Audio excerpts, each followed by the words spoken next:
하나님 말씀을 이제 함께 살펴보도록 합시다. 하나님 말씀은 요한복음 1장 12절 말씀입니다. 요한복음 1장 12절 말씀, 우리 한 절 말씀을 우리 같이 합독하도록 하겠습니다. 요한복음 1장 3절 말씀입니다. 12절 말씀입니다.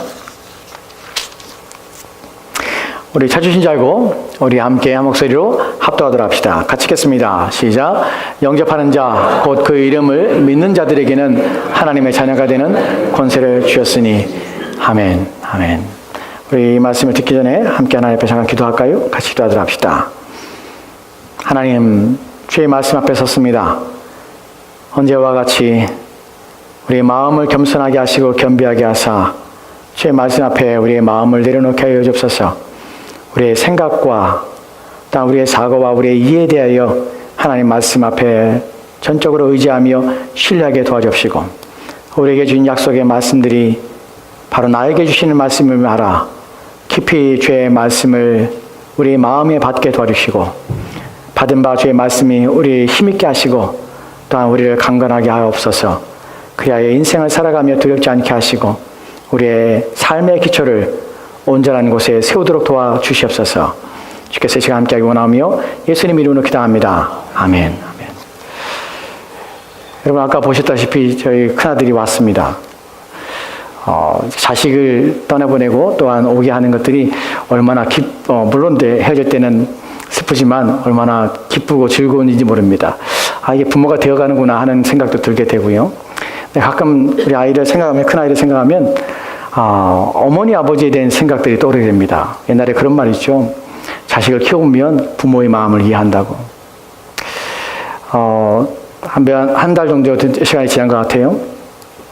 큰아이와 얘기할 수 있는 시간이 있었는데 이런저런 얘기를 하다가 부모가 집 떠난 자식에게 묻는 것은 거죠. 건강하게 잘 지내냐, 밥은 잘 먹니, 아픈 데는 없니, 학교 생활은 어떠니, 친구들은 좋은 친구들을 만나고 있니, 이런 것들을 일상적으로 묻습니다. 그 가운데 학교 수업에 대해서, 학교에 대해서 묻게 되었습니다. 학교 생활 어떠니, 공부는 잘 따라갈 수 있니, 어렵진 않니, 이런 질문하면서 대화 가운데 우리 아이가 그러더라고요. 자기가 공부하는 것이 힘들다고, 어렵다고. 그래서 그렇구나. 그래서 이제 얼마나 어렵니, 또 무엇을 배우는데 어렵니 하는 것들 이제 점점점 대화가 그쪽으로 흘러가게 되었습니다. 흘러가는 가운데 그 녀석이 이제 갑자기 그런 말 하더라고요. 아빠, 근데 내가 지난번 한 학기를 마치고 겨울방학 때 집에 왔을 때 한 3주간 집에서 실컷 놀았거든요. 그래서 저는 맨날 팽팽 놀길래 노는 줄 알았어요. 그래, 집에 왔으니까 놀아라, 쉬어라, 네가 하고 싶은 대로 해라. 그래서 하루 종일 자기가 하고 싶은 대로 놀고 먹고 그렇게 시간을 보냈어요. 아무 생각 없이 사는 것처럼 보였어요. 근데 그때 그러더라고요. 아빠, 제가 그때 겨울방학 때 제가 고민을 많이 했다고. 그래서 무슨 고민을 했는데, 그랬더니 한 학기를 이제 마치고 내가 전공을 바꿔야 될까 하는 고민을 했다고 하더라고요. 그러니까 공부하는 게 어려우니까 내 전공을 바꿔야 될까? 그런 생각을 하면서 시간을 보냈다고 해요. 물론 이제 비록 내 눈에는 그렇게 안 보였지만 자신은 그런 생각을 했다고 그래요. 막 고민하면서 전공을 지금 바꿔야 될까? 너무 어려운데 어떡하지? 하는 생각 때문에 막 생각을 되게 많이 했나 봐요. 하다가 내린 결론이 무엇이냐면, 내가 그러면 이 네 가지 전공하는 것을 그만두게 되면 난 도대체 무엇을 공부할까? 어떤 것들을 내가 전공을 삼아야 될까? 하는 생각들을 이제 하게 됐나 봐요. 근데 나중에 결론이 그것이에요.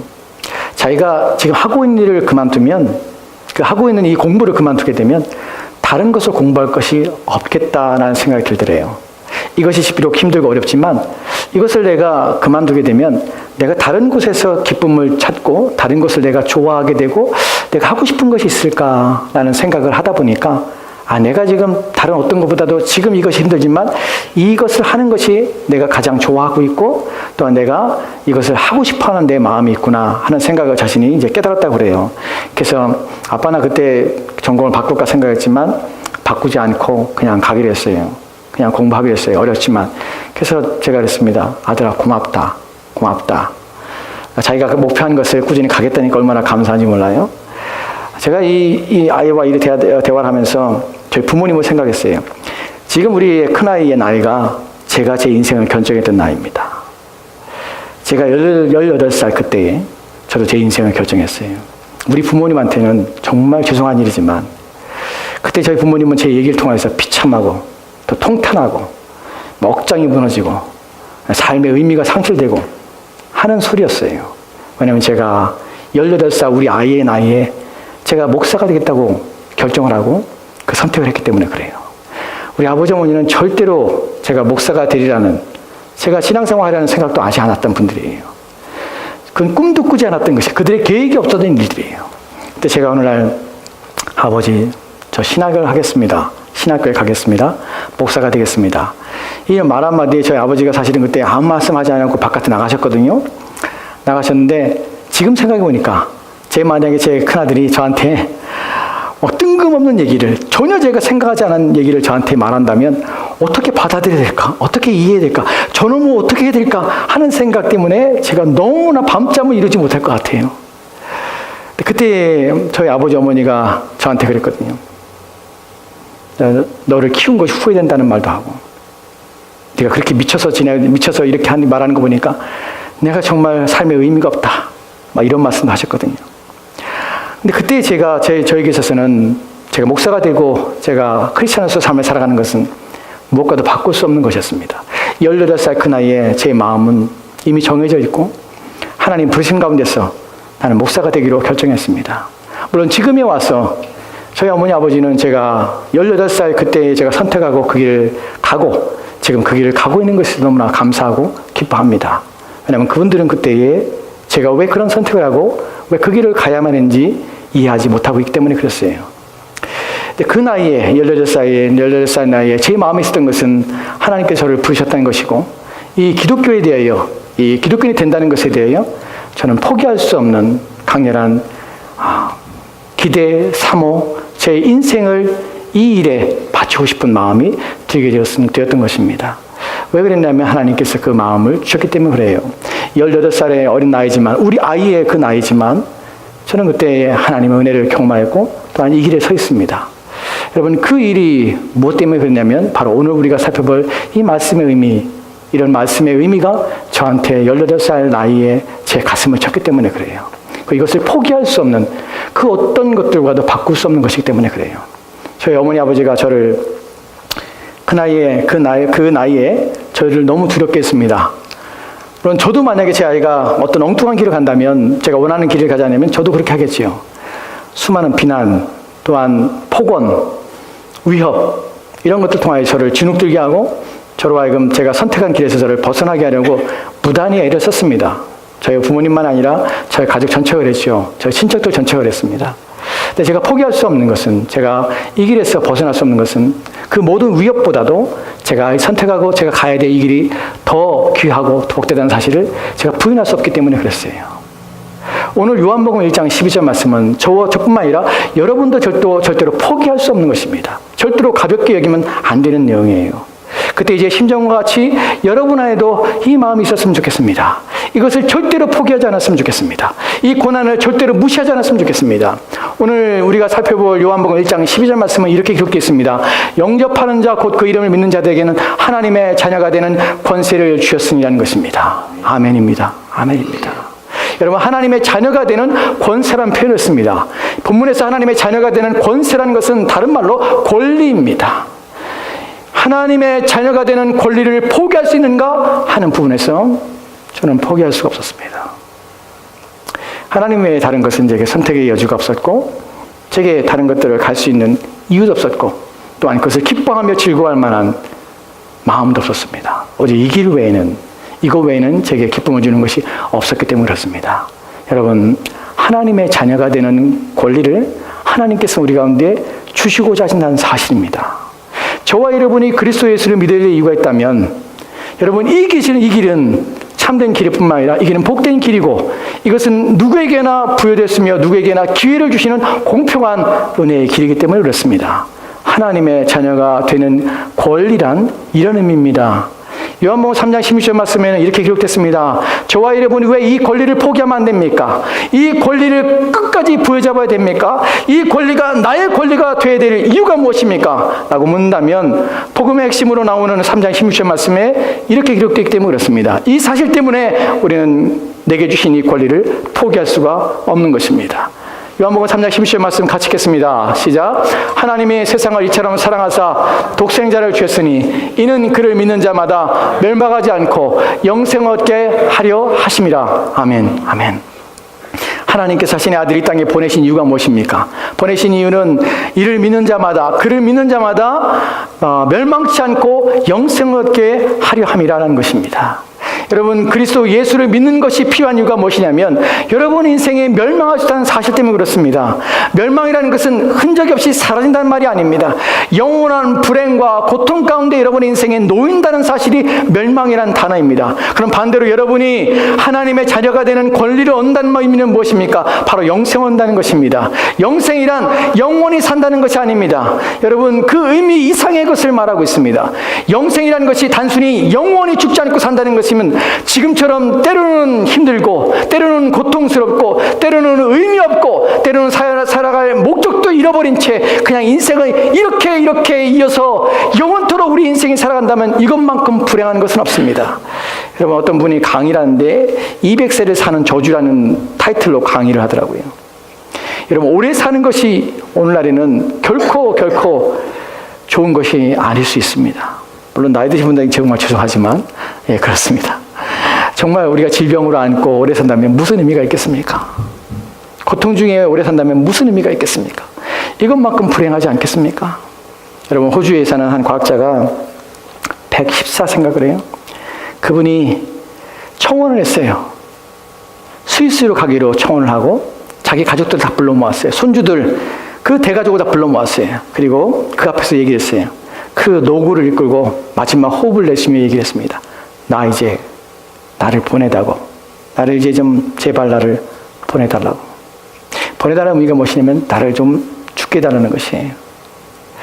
이 사람이 자기 의지로 결단을 했습니다. 그리고 사인을 하고 스위스로 가서 무엇을 하냐면 안락사를 했어요.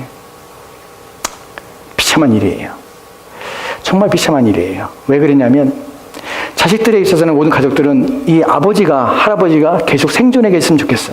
근데 이분이 하는 말이 내가 114살을 살면서 이 마지막 노년을 보내면서 너무나 힘들고 외롭고 고통스러워서 내가 살아있는 것이 너무나 힘들다.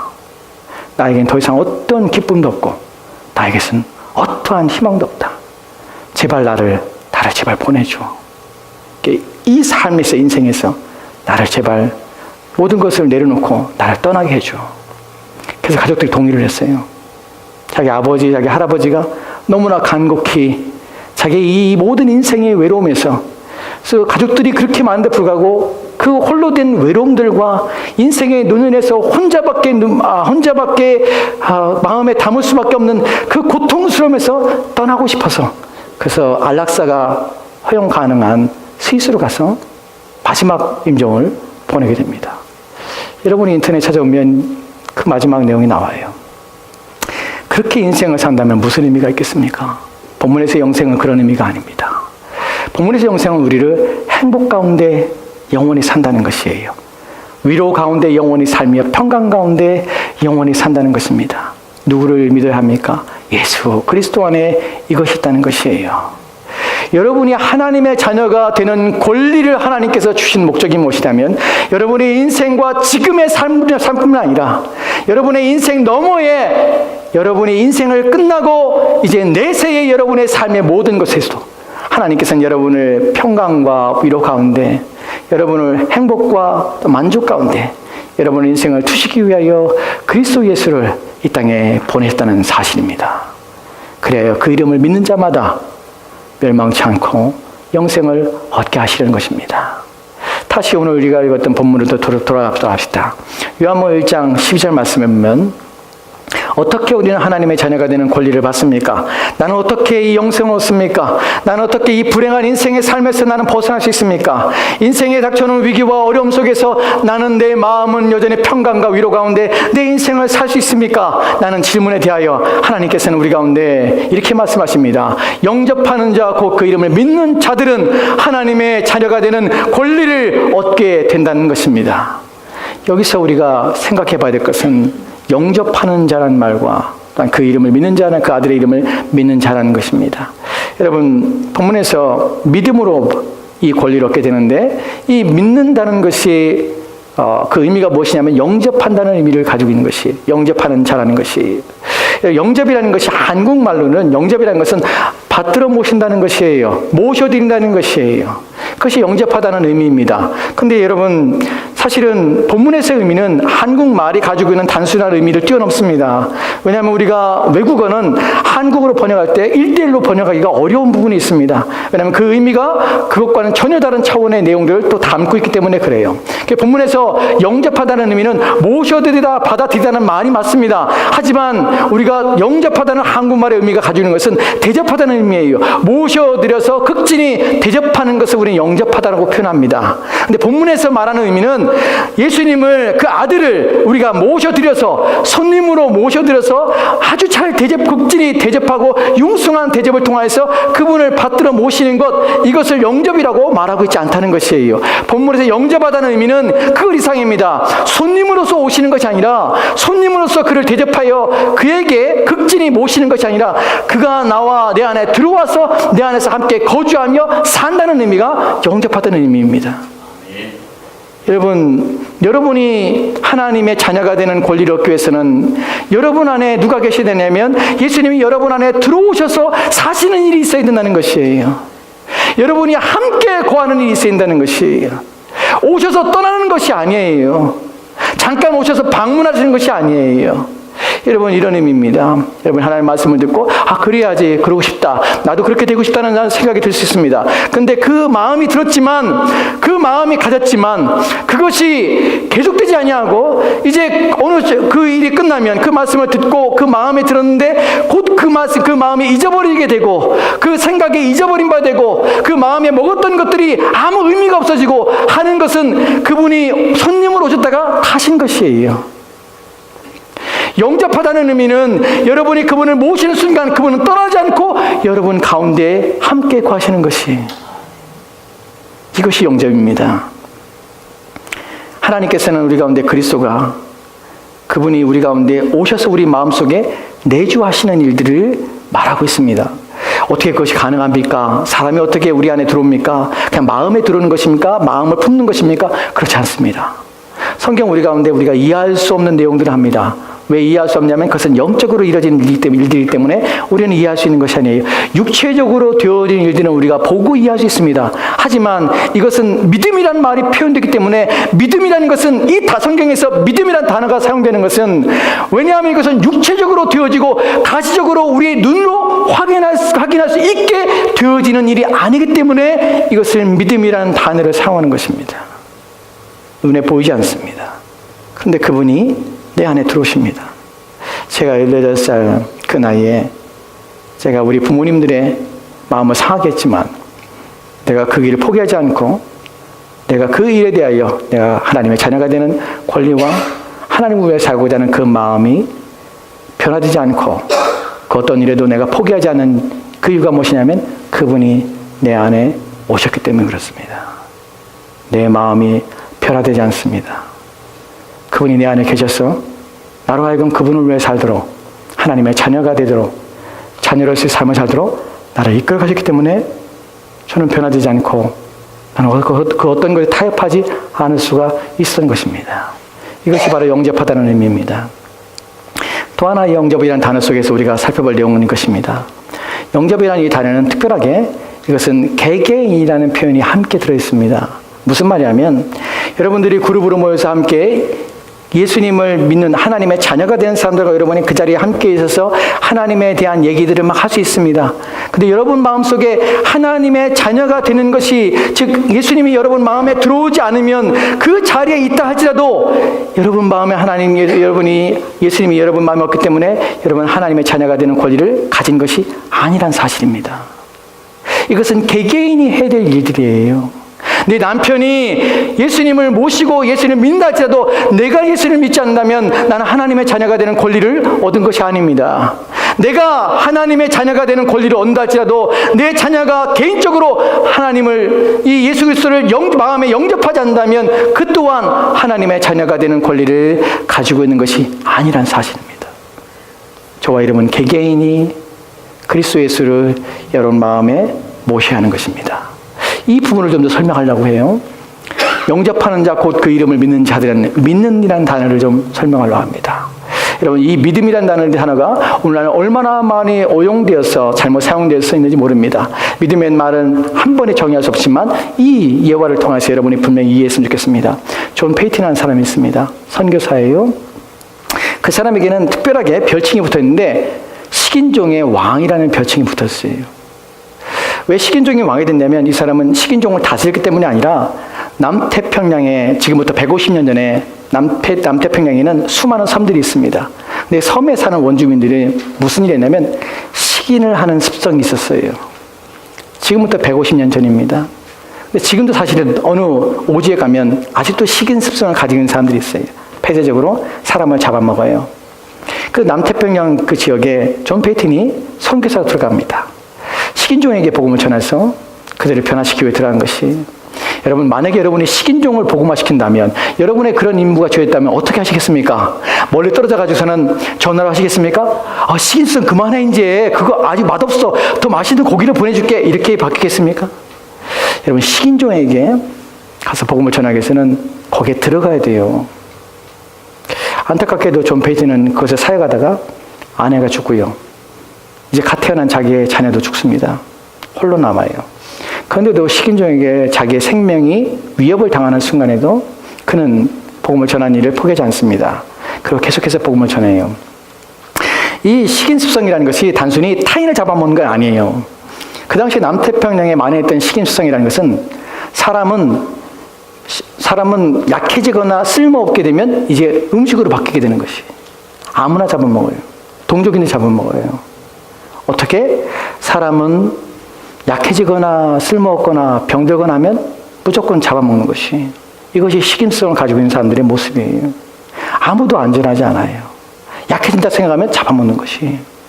근데 이들에게 복음을 전하면서 이들의 말로 복음을 전하기 위해서 성경을 번역하기 시작했습니다. 근데 이 부분에서 요한복음 1장 12절 말씀을 번역하는데 번역이 안 되는 단어가 있었어요. 그것은 무슨 단어냐면 믿는다는 단어예요.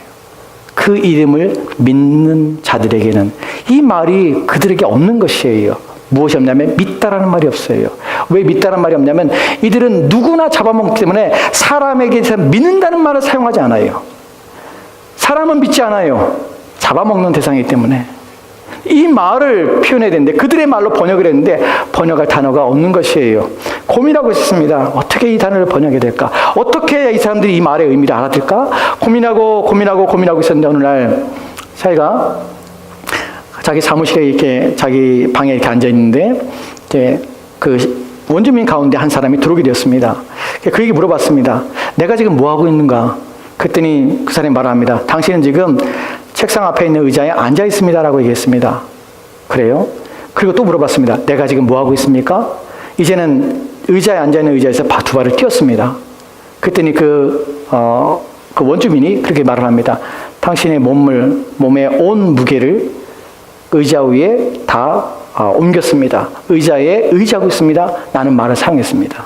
그때 그 사람이 그 단어의 한 단어를, 동사를 가지고 이제 이 말을 번역하기 시작합니다. 믿음이란 무엇이냐면 모든 몸의 무게를 그곳에 의지하는 것이에요.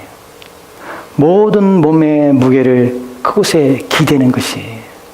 그래서 자기가 의지하는 것이 하나도 없이 자기의 몸을 다 의탁하는 것이에요. 그 의미가 여기서 나왔어요. 존 페이튼은 그 단어를 써서 이들에게 복음을 가르칩니다. 그리스도 예수를 믿는다는 것은, 그리스도 예수가 영접한다는 것은 여러분의 모든 몸을, 여러분의 인생의 모든 것들을 그분에게 다 옮겨놓고 그분에게 기대는 것이 믿는다는 말입니다. 여러분에게 동일합니다. 여러분이 영접한다, 믿는다는 의미는 여러분의 육체적인 몸만이 아니라 여러분의 인생뿐만 아니라 여러분의 모든 것들을 예수님께 옮겨가서 그분 앞에 다 놓는 것입니다. 그분 앞에 다 기대는 것입니다. 이것이 바로 믿음입니다. 삶의 전부를 다 그분 앞에 맡기는 것이 믿음입니다. 18살 제 나이에 저는 제 인생의 전부를 그분 앞에 옮겨놓은 것입니다. 내 앞으로 어떻게 살 것인가? 무엇을 할 것인가? 너는 그렇게 살면 되겠니? 라는 그 모든 비난과 비판 앞에서도 제가 할 수 있는 것은 그분 앞에 저는 옮겨져서 그분이 내 인생의 주인이십니다. 그분이 내 삶을 이끌어 가시는 분이십니다. 나는 그분의 손에 의탁합니다. 라는 것으로 옮겨간 것입니다. 여러분, 성경에 보면 이와 같은 일들이 벌어지는 사람이 있습니다. 우리가 한 성경 구절을 볼 것인데 사도행전 16장에 29절과 30절 말씀에 이렇게 기록되어 있습니다. 볼까요? 우리 16장 29절 30절 말씀 같이 읽겠습니다. 시작. 간수가 등불을 달라고 하며 뛰어 들어가 무서워 떨며 바울과 실라 앞에 엎드리고 그들을 데리고 나가 이르되 선생들이여 내가 어떻게 하여야 구원을 받으리까 하거늘. 아멘. 여기에 등장한 사람이 간수한 사람입니다. 여러분, 간수란 사람은 직업이 죄인과 관계를 맺는 사람이에요. 죄인을 오게 가둬놓기도 하고 죄인이 문제를 일으키지 않도록 지키는 사람입니다. 이 간수란 직업이 가지고 있는 특성은 무엇이냐면 사람들에 대한 불신입니다. 사람을 믿을 수가 없어요. 왜냐하면 그가 대하는 모든 사람은 다 죄인들이에요. 사회에서 어떠한 악을 행했건 모든 사람들이 하지 말아야 될 사람은 이 사람이 가두는 것이에요. 그들의 말은 신뢰할 수 없고 그들의 행동, 그들의 모든 것들도 신뢰할 수 없고 믿을 수 없는 것이에요. 간수가 가지고 있는 이 직업이 가지는 특성은 사람에 대한 불신입니다. 믿을 수가 없어요. 왜냐하면 속이는 자, 사기꾼, 또한 자기를 위하여 타인을 죽이는 사람들, 이런 사람들이 자기가 관리하며 그 사람들을 지키는 것이 자기 일이기 때문에 그래요. 근데 이 사람에게 어느 날 일이 하나 벌어졌습니다. 감옥에서 벌어진 것이죠. 감옥에서 갑자기 지진을 하고 옥문이 열리며 어떤 죄수들에게 손에 채웠던 착고들이 다 풀어진 것이에요. 깜깜한 밤이었습니다. 예전 감옥은 토굴이어서 지하에다가 땅을 파고 그들을 가뒀기 때문에 캄캄한 밤에 불을 들고 쫓아갑니다. 무슨 일이 벌어졌는가. 그리고 그가 본 것입니다. 달려 떠들어가서 무서워하며 떨며 바울과 실라 앞에 엎드렸습니다. 그리고 데리고 나갔습니다. 선생들이여 내가 어떻게 해야 할까 구원 얻으리까. 왜 이런 말을 했을까요? 왜 이런 말을 했을까요? 그 인생에 무엇인가 큰 충격을 받았습니다. 여러분, 아이러니한 것은 누가 같이 있습니까? 바울과 실라가 같이 있어요. 자기는 뭐예요? 그들을 지키는 자예요. 근데 오히려 자기가 자유를 갈구하고 있다는 것이. 여러분, 제가 지금 톨스토이에 대해서 책을 읽기도 하고 어떤 그에 대해서 막 살펴보기도 합니다. 왜냐하면 그가 그리스도이기 때문에 그래요. 그의 책을 읽다 보면 인생이 무엇인지 삶이 무엇인지를 고뇌하고 있는 그의 모습을 보게 됩니다. 톨스토이가 참회록이라는 책을 쓰게 됩니다. 참회록이라는 것은 자기 인생에 대하여 회개하는 것이에요. 내가 이렇게 사는 것이 옳지 온전치 않았고 내 죄악이 이런 것이었는데 내가 잘못된 삶을 살았고 내 마음이 얼마나 악한지 내가 얼마나 더러운 자인지 얼마나 부패한 자인지 또한 내가 남들 앞에 얼마나 속이는 자였는지를 그것을 고백하며 자기 인생을 낱낱이 돌아보고 회개하는 것이 참회록입니다. 그의 나이 50세를 넘어서 그 책을 쓰게 됩니다. 왜 그러냐면 그가 50세 때 그가 인생에서 가장 큰 그 인생에서 위기를 경험하게 되는데 그 위기는 무엇이냐면 자살에 대한 충동이에요. 여러분, 위대한 사람들은 인생이 평탄하고 아무 문제 없는 것처럼 보이지만 그 위대한 대문호가 있고 그 당시에 많은 사람에게 위대한 소설가이며 작가라고 알려졌던 톨스토이가 자살을 꿈꾸게 됩니다. 심각한 자살 충동 때문에 삶에 도저히 견딜 수가 없는 상황에 빠지게 됐어요. 죽고 싶은 것이에요. 왜 죽고 싶은 마음이 들었냐면 갑자기 자기의 마음속에 그의 그림 보면 이런 표현을 써요. 갑자기 자기 마음에 찬 바람이 들어왔다고 그래요. 이게 문학적으로 어떤 의미인지 모르겠습니다. 어떤 의미인지 모르겠지만 우리가 갑자기 인생에서 자기의 마음에 찬 바람이 들어와서 자기의 인생의 모든 것을 내려놓고 싶은, 그리고 모든 것이 무의미해지고 모든 자기가 행했던 모든 것들이 가치 없는 것이며 또한 자기의 모든 삶이 허무해지기 시작하고 그 인생에 살아갈 의미와 목적을 상실할 뿐만 아니라 내가 왜 살아야 되는지 마치 죽고 싶은 마음만, 비참한 마음만 들고 괴로운 마음이 가득하고 그래서 방황하게 되고 그 마음이 어찌하지 못하는 상황에 이르게 됩니다. 심각한 자살 충동을 느끼게 되고 자살에 이르려고 합니다. 이 사람이 50대에 그런 마음이 들었어요. 그때에 그가 그 인생에서 삶이 무엇인가, 어떻게 살아야 되는가, 그걸 치열하게 고민하기 시작합니다. 그리고 그의 살아온 인생 속에서 자기의 인생에 허무하다고 또한 자기의 인생에 비참하고 있던 그 모든 것들 속에서 자기의 죄악이 있음을 깨닫게 되고 참회를 긋습니다. 그리고 그의 인생이 변화되기 시작합니다. 여러분, 그렇게 우리 삶에는 인생을 사는 동안엔 그런 일들이 우리 인생에 찾아오기 시작합니다.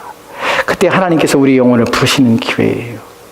인생이 때로는 공허함을 느끼게 하고 삶의 의미를 상실하게 되고 또한 자기 삶의 비참함을 느끼게 되고 그 어떤 것도 할 수 없는 무기력감에 빠질 때 마음에 찬 바람이 불어올 때 그때 우리는 심각하게 우리 인생을 고민하게 됩니다.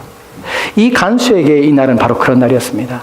자기는 비록 죄인들을 가두는 자리에 있었지만 이날 이 밤에 벌어진 일 속에서는 내가 여지껏 살아온 나는 평안하고 난 문제없다고 여겼던 그 모든 것들이 내가 든든하게 여겼던 삶의 기초들이 무너지고 내 마음을 의지하고 내 인생의 목적과 또한 삶의 방향이라 생각하고 나는 잘 되고 나는 걱정 없다고 나는 저런 죄수와 같지 않다고 생각했던 그 모든 것들이 의미 없게 되어져 버린 그 밤이었습니다. 이 간수는 자기의 영혼에 대하여 깊은 고민에 빠지게 된 것이 그리고 묻습니다. 내가 어찌하여야 구원 얻을까요? 이런 물음을 하게 됩니다. 31절 말씀에는 거기에 대하여 이렇게 말합니다. 같이 읽까요? 같이 읽겠습니다. 시작. 이르되 주 예수를 믿으라. 그리하면 너와 내 집이 구원을 받으리라. 아멘. 때로는 어떤 사람에게는 50의 나이에, 어떤 사람은 40의 나이에, 어떤 사람에게는 30의 나이에 하나님께서는 우리를 불러 하나님의 자녀가 되는 권세를 주게 하십니다. 여러분, 그때에 여러분 마음에 이 하나님의 자녀가 되는 이 특별한 권세가 여러분이 되기 위하여 애를 쓰셔야 합니다. 그리스도 예수를 영접하시고 여러분 마음에 모셔야 합니다. 오직 여러분이 하나님의 자녀가 되는 길은 하나밖에 없습니다. 바로 영접하는 자, 곧 그 이름을 믿어야 한다는 것입니다. 그리스도 예수를 여러분 마음에 모십시오. 그리고 그분이 여러분과 함께 계시도록 온 마음을 기울이십시오. 그럴 때에야 여러분 하나님의 자녀가 될 수 있는 것입니다. 믿음으로 여러분이 보이지 않는 그분이 여러분 안에 받아드시기를 내가 그분을 이제 믿기를 원합니다. 내가 이제 그분이 내 안에서 나를 다스리시며 또 나와 함께 있기를 원합니다. 이런 고백이 여러분 마음에 있기를 소망합니다. 기도합시다.